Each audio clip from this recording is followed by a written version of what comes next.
Recording now.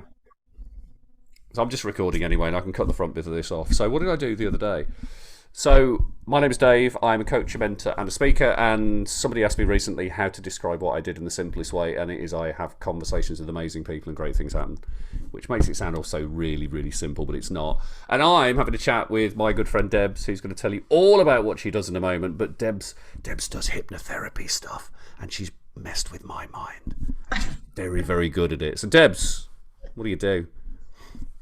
So, as you said, uh, I'm a hypnotherapist.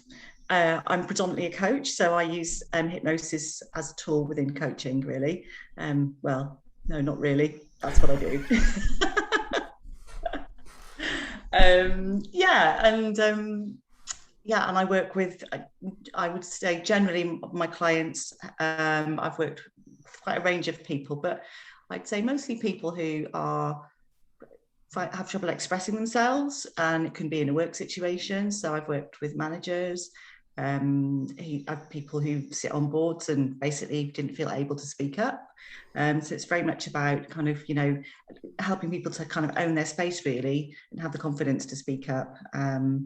And yeah, entrepreneurs again, needing clarity around their businesses, basically because their heads are getting in the way and too many people are telling them what they should and shouldn't be doing. So it's really like helping them to kind of get clear about what it is they want and actually helping them to have the confidence to say, do you know what, this is what I want to do and I'm doing it and I don't care what you say. So a bit of that really. So not only is Debs one of my favourite ever people, she is one of the best coaches that I know. And she's coached me on many, many occasions, and she's fantastic. But enough of that, because you've still got to be able to get through your door at home, and I don't want to expand your head too much. So yeah, I've got a wide door. So I want to just touch on something which you talked about before. This idea about people owning their space and not being able to speak up. Mm. For me, a word which popped into my head when you were talking about that was a vulnerability. Yeah.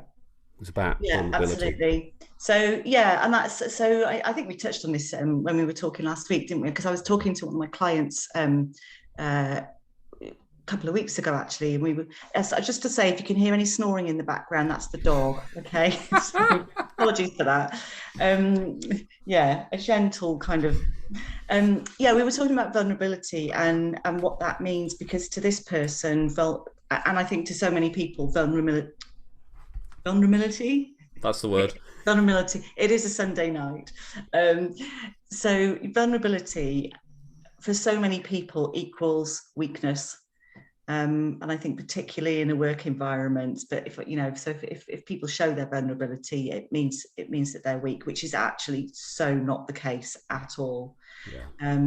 So for me, we're kind of talking about, right, how would you reframe that? How what else could you call it? Because for me, it's about laying yourself bare really, and warts and all, and this is who I am, and this is my sensitivity. So I know I've got a couple of work colleagues, they know I cry at things. I do. I'm nowhere near as bad as I used to be, but I'm quite a sensitive soul sometimes, and I feel things, and there's a time when I used to get really embarrassed about that, but I don't anymore. So Vulnerability is just such an important thing. I remember the first time I really came across kind of reading around vulnerability, and that was the work of Brene Brown. And I really kind of rallied against it. I was like, it's too soft. I'm a man, I don't want to read that stuff. And I remember, and it's only about 2.5 years ago, we were in Brighouse on one of the masterminds. Yeah. And I watched I think it was a 15-minute TED talk on YouTube. And she talked about this stuff, and the story she told, I was just like, right, okay, I've got to pay more attention to this.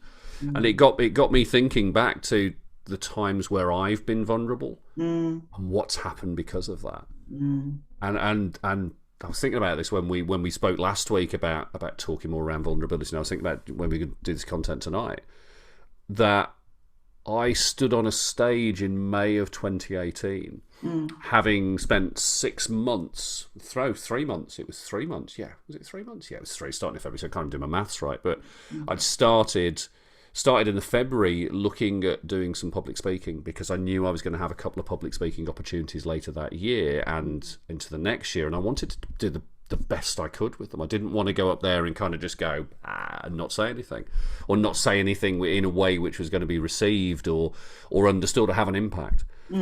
And so I did this public speaking course for 3 months, and as part of that, they put you on a stage right at the end with a live audience, and you do a 6 to 8 minute speech, just without script, just off the cuff. Well, it's not off the cuff. You planned for it.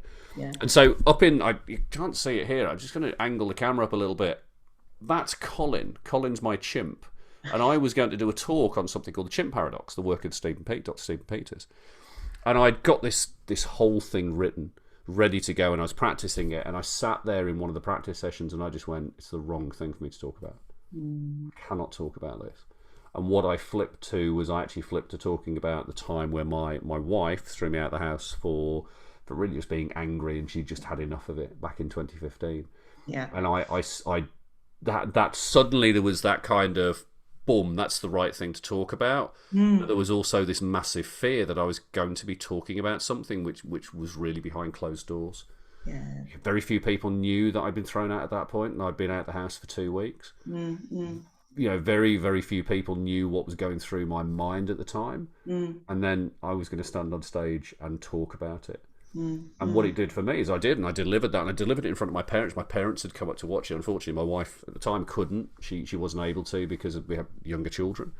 But my parents were there watching me deliver this, and that was vulnerable. But just the cleansing, the love, just the place and space that took me to from doing that was just it was just immense. And for me, when I started looking at Brené Brown's work, I was like, oh fucking hell, that was the point where I probably just opened up and I was vulnerable. And then I traced back and looked at other times where I've talked openly about something, or I've been more vulnerable about something, and it's had just an amazing effect on me, and it's just like peeling another layer off the onion. So I'm a massive fan of being vulnerable and helping people as we're doing our work, helping people to be in a safe space to express themselves, so that when they do express themselves elsewhere, they feel safe. Yeah, and I think that's the other thing, isn't it? That when you express your vulnerability, then you do give people permission to as well. And I certainly, over the years, when if I've talked on a one-to-one, I've met people and talked about, experiencing depression or whatever, generally people meet me and they're like, they get this really quite extrovert, bubbly person, which of course I am. And they're like, really? You've had depression? It's like, yeah. And so, so you have conversations that, well, encourage people to kind of say how they feel and to get the help that they need. And that's, I think that's to me is one of the benefits of showing your vulnerability really is that giving people permission. Yeah.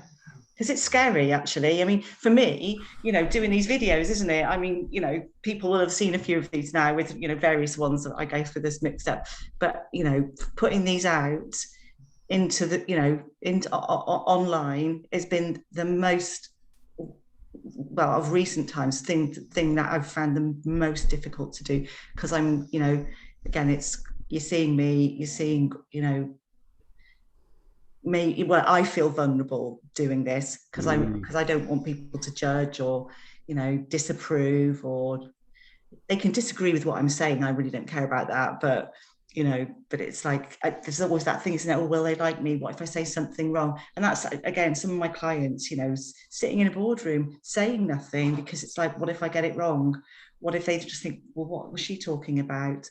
And actually saying, well, you've got every right to express your opinion and what you say, because actually, what you said, what you've got to say matters. So yeah, and you are sat around that table not just because they have to fill a space around the table. You're sat around the table because from your merit and your hard work and your skill. Yeah. So speak up. And I think of plenty of my clients where actually they felt unable to do that. They haven't felt safe to do it. And I suppose that's the invitation. If you're still watching us this far, falling over our words on a Sunday evening and being vulnerable, Yeah, that's without any alcohol. Without any alcohol as well, yeah, definitely without any alcohol. Tea, what it was tea, but the tea's now gone. Where is the tea? It's like something out of Pirates. Like, who's had the rum? I won't do any more Jack Sparrow impersonations because they're awful. But if you're watching this and you're going, yeah, I get that. And actually, I feel that I hold myself back a little bit, and I feel that I'm in an environment where I can't express myself. And there's things that I want to talk about because I know it's important, it can help the world, but I don't know where to start. Then maybe there's a conversation to be had with either me or Debs. Mm-hmm. So if they wanted to have a conversation with you, Debs, where would they find you?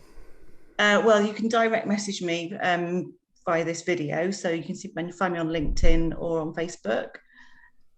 Oh, not on. I was going to put this on Tinder as well. Is that? Oh, yeah.